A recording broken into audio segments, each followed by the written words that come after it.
Bloomberg Audio Studios. Podcasts, radio, news. You're listening to the Bloomberg Balance of Power podcast. Catch us live weekdays at noon Eastern on Apple CarPlay and Android Auto with the Bloomberg Business app. Listen on demand wherever you get your podcasts or watch us live on YouTube. Thanks for being with us on Bloomberg TV and radio, the Wednesday edition of Balance of Power, as we turn back to presidential politics and still many questions about Joe Biden's acuity and ability to maintain his status as the presumptive nominee of the Democratic Party here. It's day 2 of the NATO summit in Washington. He'll be holding forth with bilateral meetings and a big dinner tonight in which a lot of eyes will be on him. But another disruption as Democrats in Washington fail to seek consensus on this. A disruption in questioning with Nancy Pelosi, of course, the former Speaker of the House, talking on MSNBC this morning, given the opportunity to fully endorse Joe Biden in his effort to stay in this race. Here's what she said. It's up to the president to decide if he is going to run. We're all encouraging him to make that decision because time is running short. I want him to do whatever he decides to do. And that's the way it is. Whatever he decides, we go with.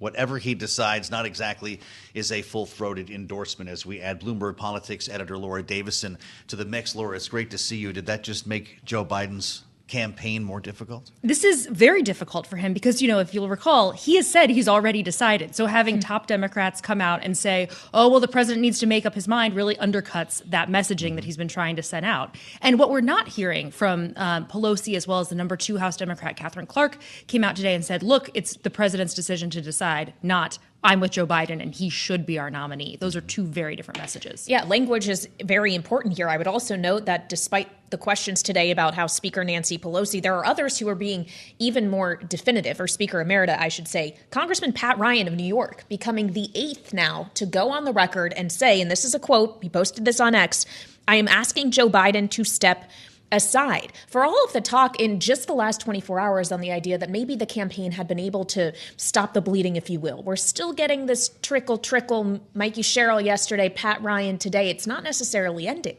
No, and Michael Bennet coming out, full-throatedly saying he told his colleagues to, that this is not, Trump is going to win in a landslide. That is a huge warning flag. The thing that was also interesting about Pelosi's comments earlier is she said to hold off any criticism of the president or calls for him to step aside until after Thursday's press conference. That wasn't stop talking about it, let's let this matter go to rest. This is let's wait until Thursday. That gives the president a little bit more time to potentially shore up his defenses, but still we could see a dam break, 24 hours, 36 hours from now. So this is still some sort of quasi-deadline on Thursday, news conference at NATO. We've been talking about it for days now. Because we turn immediately from there to Milwaukee, a likely vice presidential announcement, a running mate announcement from Donald Trump. This really heightens the stakes around Thursday when you have people like Nancy Pelosi continuing to remind us that it's there.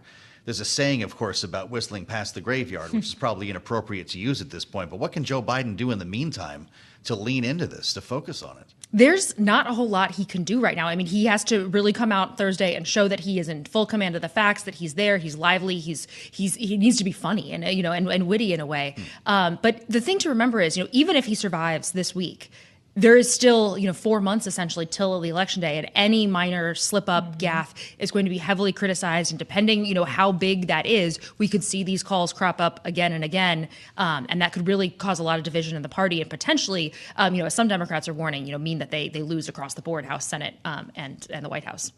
Of course, while all the Democrats are infighting, if you will, or trying to coalesce around a message, it does seem by and large Republicans, including the Republican presumptive nominee, Donald Trump, are staying out of it for the most part, though he has said in a few interviews in recent days the idea that he does believe Biden will be the nominee. Trump himself was at a rally in Florida yesterday alongside a senator from Florida, Marco Rubio. Got some hints, teasing, if you will, that potentially Rubio could be his vice presidential pick, but will we really find that out before the convention starts next week? This is the big question.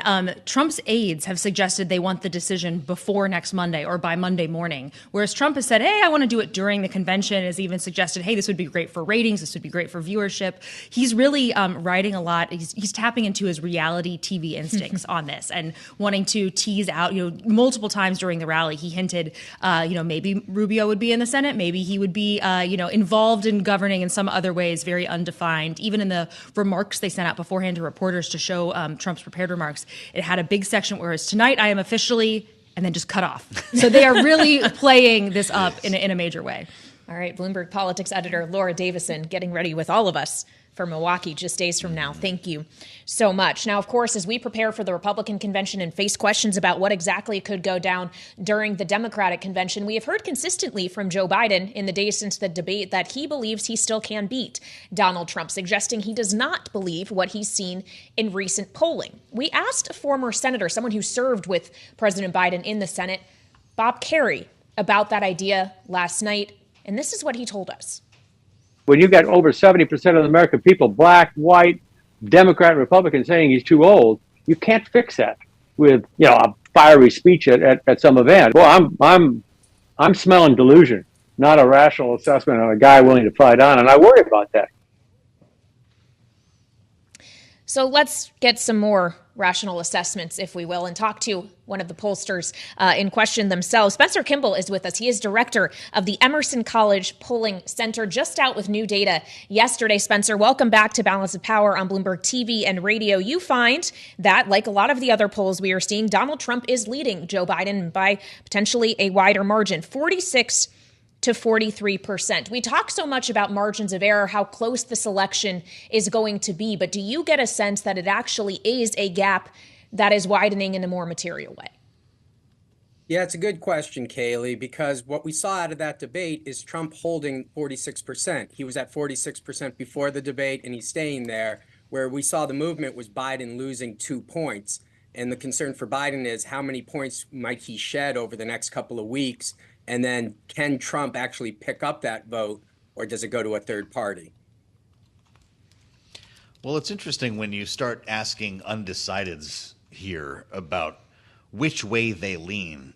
Kailey mentions 46, 43, 11% undecided. But when you ask them to pick a candidate here, which candidate they lean toward, this race is tied. It's 50-50.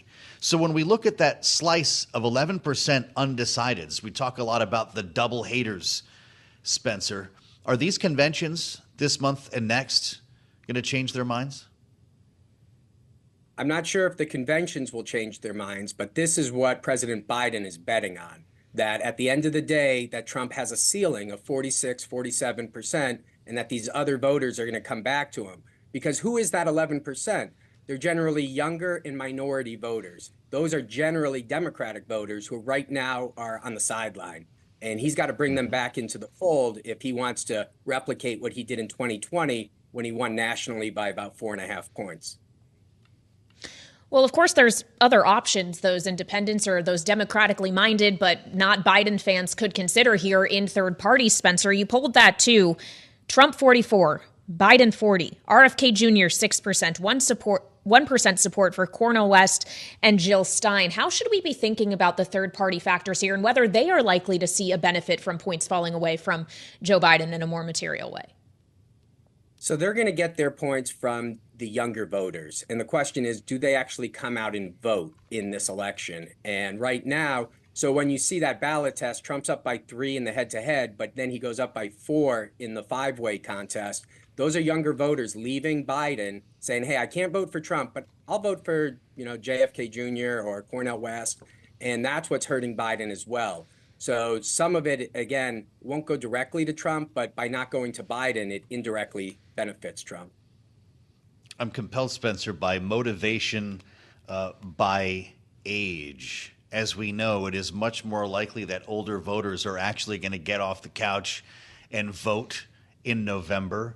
We spend a lot of time talking about young voter flight from the Biden campaign. Are these numbers reassuring, knowing that it will likely be older Americans who decide the next president? Well, if it is older Americans and the younger vote doesn't come out, that's where Joe Biden thinks he has an advantage prior to 2020. He does better with voters over 70 compared to where he was 4 years ago. Unfortunately, he's doing worse with voters under 70. So he's got to make up some ground with the 50 to 70-year-olds. But those older voters who really vote at high propensities, they seem to be breaking slightly in his direction, but we're talking 2 or 3 points. This is a group that Trump won by about 4 or 5 points. So there's a slight swing there, but Trump has made up a lot of ground with the 40 to 60-year-old crowd. Spencer, we have spent the last almost 2 full weeks now here in Washington having the conversation about whether Joe Biden will drop out of the race, what happens if he does, who ultimately could become the Democratic nominee, with suggestions from some Democrats that anyone else may stand a better chance than Biden does at this point. Does your polling find truth in that, or are all of these other Democrats just as weak against Donald Trump right now? And so, Kailey, I'm glad that you asked that, because we need to discuss what those head-to-head ballot tests look like when you have the Vice President Harris is down by 6 and you have other candidates down by more. Why is that? And when we look inside those numbers, it's the younger voters who aren't aware of these other candidates. And so they're more on the sideline. So if you notice, Trump might pick up a couple of points.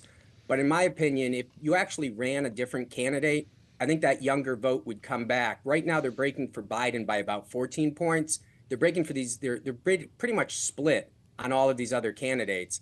And remember, they broke for Obama by about 30 points. So there's a lot of room with younger voters for the Democrats to make some gains with.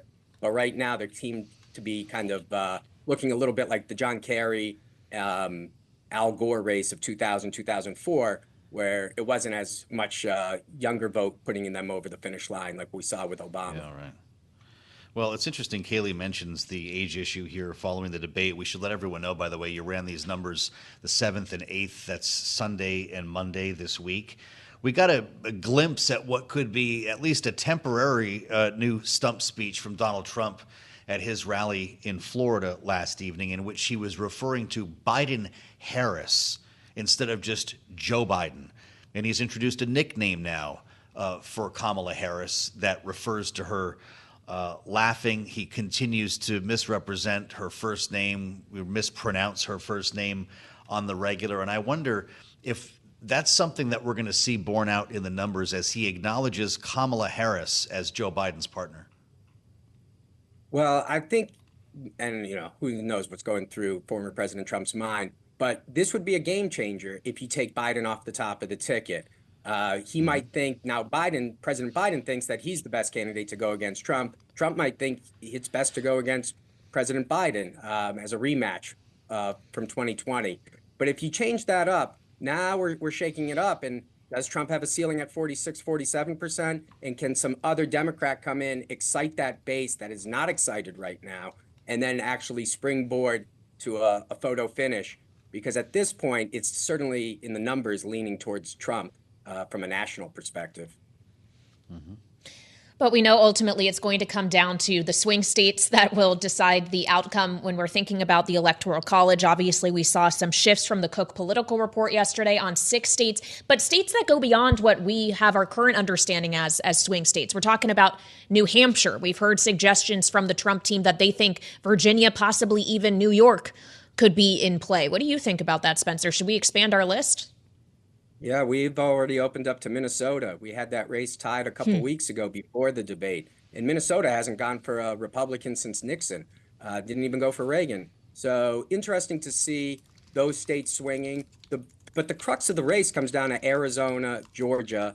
If the Republicans can take those, then any of those other swing states, Pennsylvania, Michigan, Wisconsin, Minnesota, Virginia, those all put the race, on a knife's edge. So we'll see if Georgia and Arizona are shifting to the right, if any of those other states move in that direction as well. Spencer, thanks for being with us. Always a pleasure to run around the track with Spencer Kimball and new research from Emerson College Polling Center, where he is director. Come back and see us soon on Bloomberg TV and radio. A reminder that we'll be in Milwaukee starting Monday with special coverage here of the Republican National Convention. All 4 days on Bloomberg TV and radio. I'll be there with Kailey starting high noon Monday in Milwaukee. You're listening to the Bloomberg Balance of Power podcast. Catch us live weekdays at noon Eastern on Apple CarPlay and Android Auto with the Bloomberg Business app. You can also listen live on Amazon Alexa from our flagship New York station. Just say, Alexa, play Bloomberg 1130.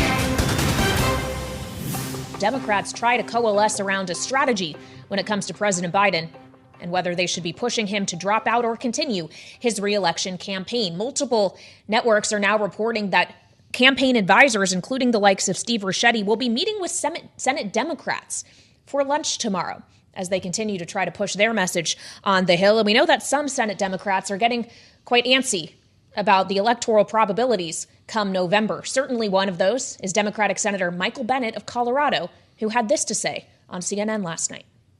Donald Trump is on track, I think, to win this election and maybe win it by a landslide and take with him the Senate and the House. The White House, in the time since that disastrous debate, I think has done nothing to really demonstrate that they have a plan to win this election. You can add another from the House as well now, another Democrat. I believe it's number 9 if we're keeping count here, and that's Pat Ryan, the Democrat from New York, a frontliner, as they call them, considered a vulnerable Democrat here with the tweet, Joe Biden is a patriot but is no longer the best candidate to defeat Donald Trump. Let's assemble our panel today for their take on this. Brad Howard is with us, Democratic strategist and founder of Corcoran Street Group, along with Jennifer Nassour. It's great to have you back, Jennifer, Republican strategist and former chair of the Massachusetts GOP, host of the Political Contessa podcast. I could talk to you both about lawmakers all day long. It doesn't seem to be making that big of a difference at the moment, at least for Joe Biden. But Brad, we find something potentially much more damaging in the New York Times, an op-ed from George Clooney. If Joe Biden has lost Clooney, where are we? Well, I think all Americans are grateful that Hollywood has stepped into this debate.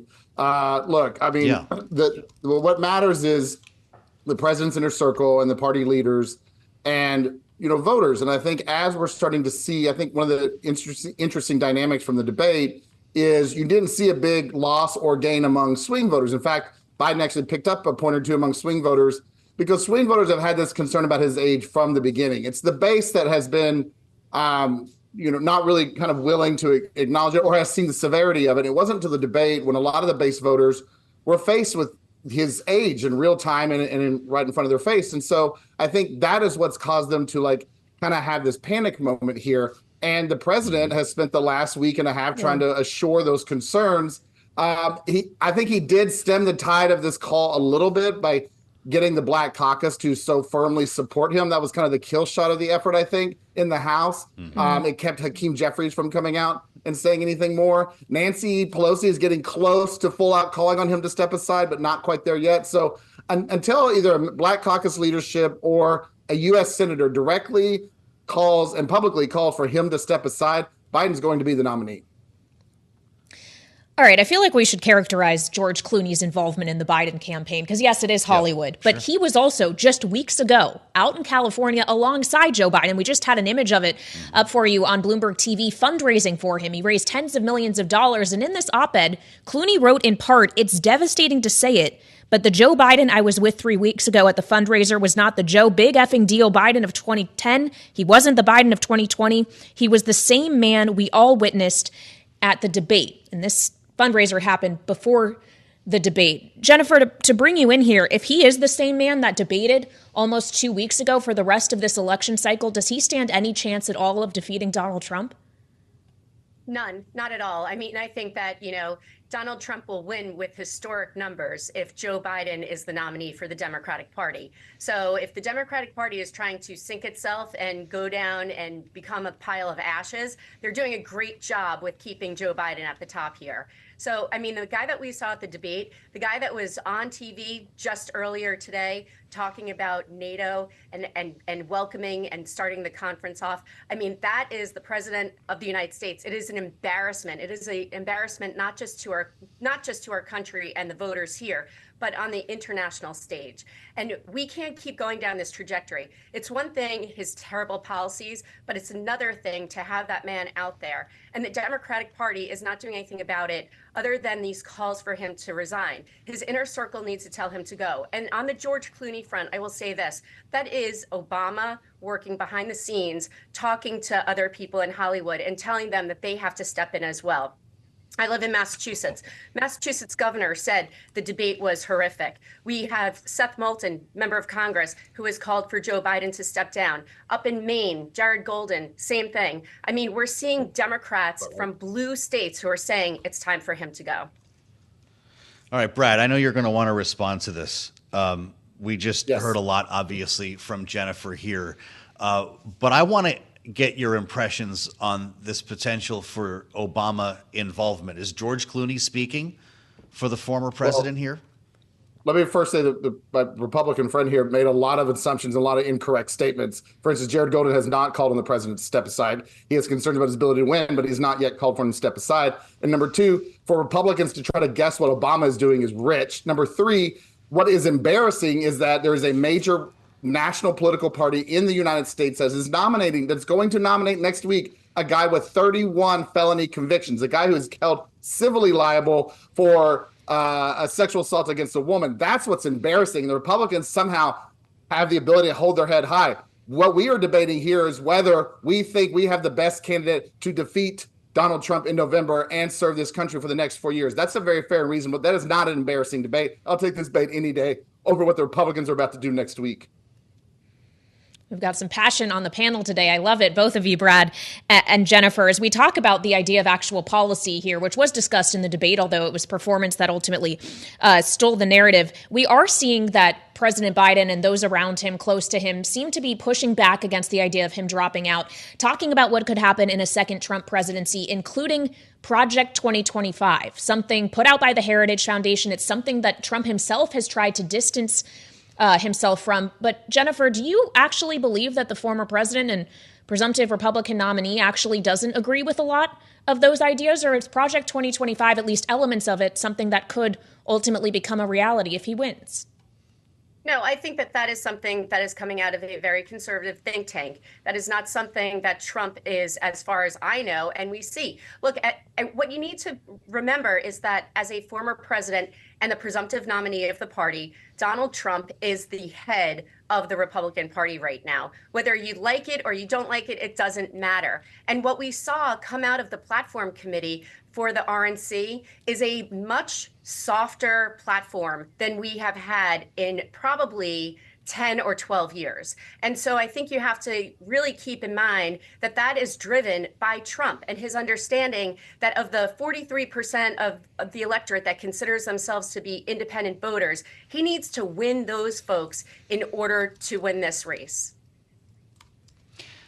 Brad, we've just got a minute. I want to ask you about Kamala Harris. Her name hasn't really come up this hour. She was out in Las Vegas with her own rally in which she called out Project 2025 yesterday, quote, a plan to limit access to contraception and for a nationwide abortion ban with or without a lack of conference, unquote. In our remaining moment, how important are the next 2 days for Kamala Harris?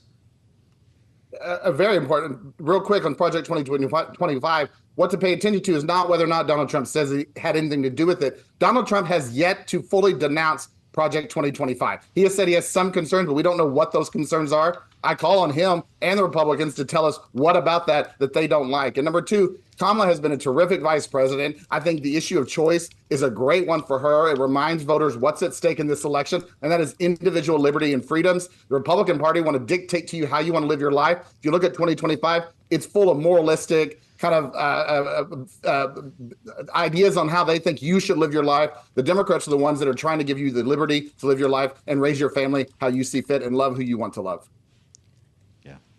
All right, Brad Howard, we will leave it there. Thank you so much for joining us. Brad Howard, of course, is Democratic strategist and founder of the Corcoran Street Group, joined today by Jennifer Nassour, Republican strategist and former Massachusetts GOP chair, host of the Political Contessa podcast. Dialogue. It's what we live for here. That was great. In Washington. Let's It keep was going. great. We got more great stuff coming up right here on Bloomberg TV and radio.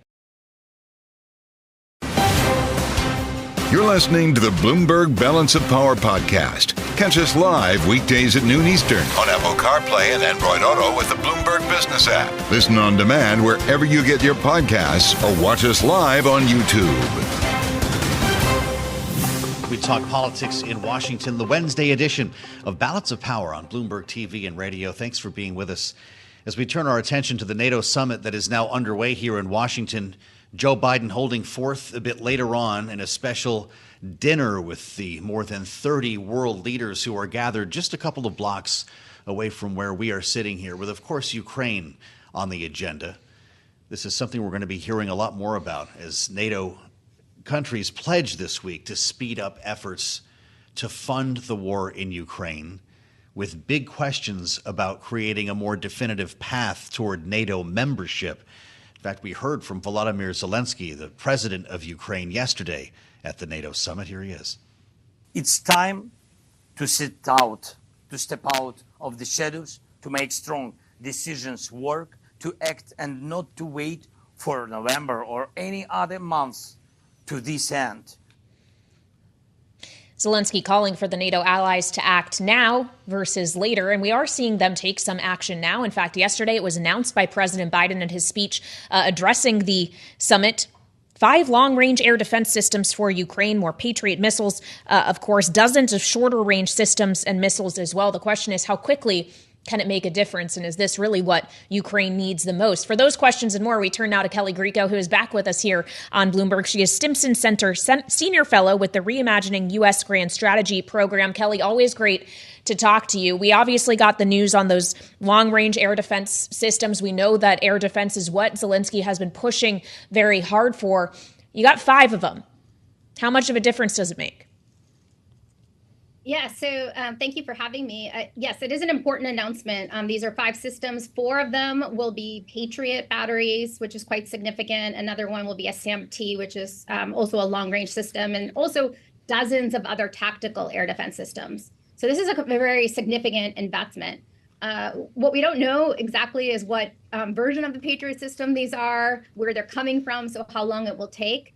And in terms of impact, it really depends on how they're going to use them. And I have some questions about that, particularly given F-16s might be arriving in the country. Will these Patriot systems be used to protect air bases that are hosting the F-16s, or are they going to be used to protect the cities and the energy infrastructure? If the latter, then it could have a significant impact. Kailey, it's great to have you back. You mentioned the F-16s, U.S.-made fighter jets from Denmark and the Netherlands on their way, and we're apparently talking about sending even more. You're the first person we ever talked about this idea with here on Balance of Power, and you questioned their effectiveness and whether they were consistent with the strategy in Ukraine. There's reporting now from Bloomberg just in the past couple of days they don't have enough pilots who are prepared to fly these jets. They don't even have enough prospective pilots to train. So what are we doing here? I mean, this is a great question. I have this question myself.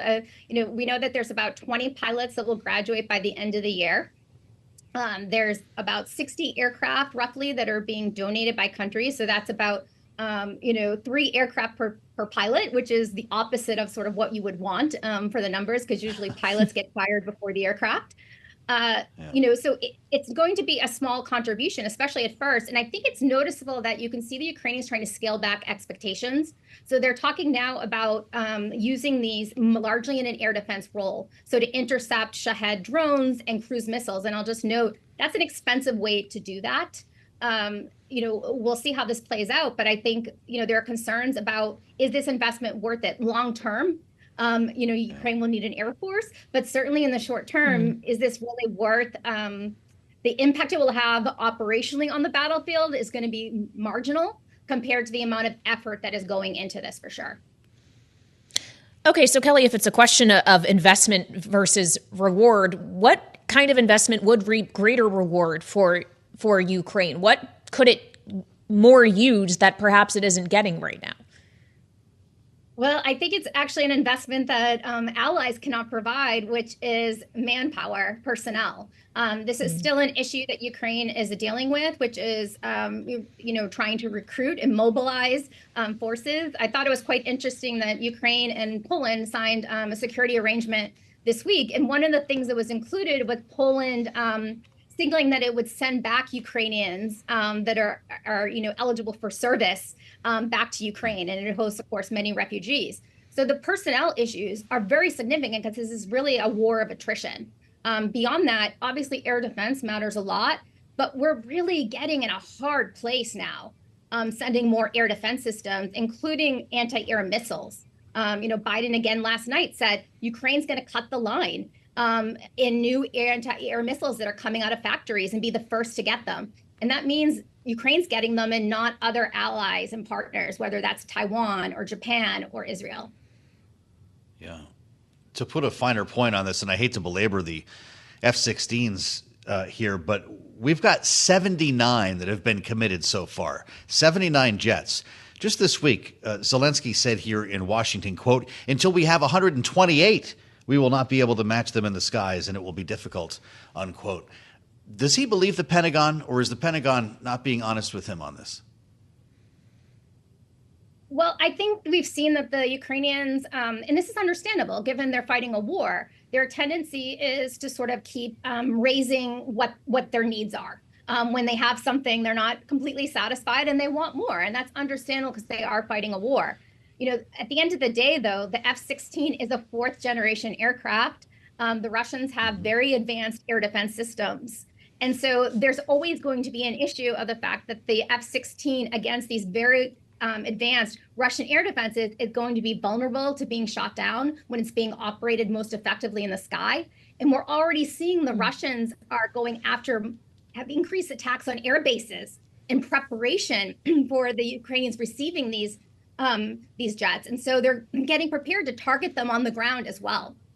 So, I understand that Zelensky wants more, but the question is, where are smart investments? Because there's only so much money as well available. Where are the smart places to be able to really support Ukraine's effort to the maximum gain?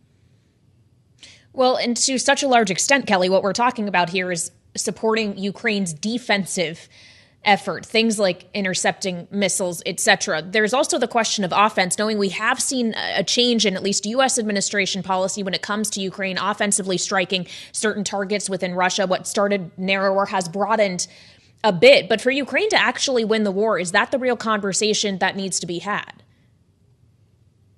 I think the real conversation that needs to be had is actually what winning the war means.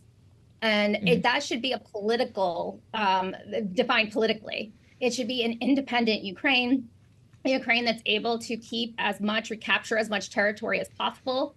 But it's going to have to acknowledge that it's probably not going to recapture every last bit of territory. And I know that is horrible. But the reality on the ground is that you just can't overcome certain realities, which is that Russia has more personnel.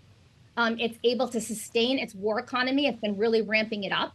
Whereas Western support is really reaching sort of some of its maximums. And so those realities, no matter what we want to do and how we want this outcome to be, we have to come to terms with that and think about how can we prepare Ukraine to really position itself to get the best deal possible in some kind of negotiated settlement. Because I think it's quite clear at this point that this war is headed for that. It's just a question of what that's going to look like.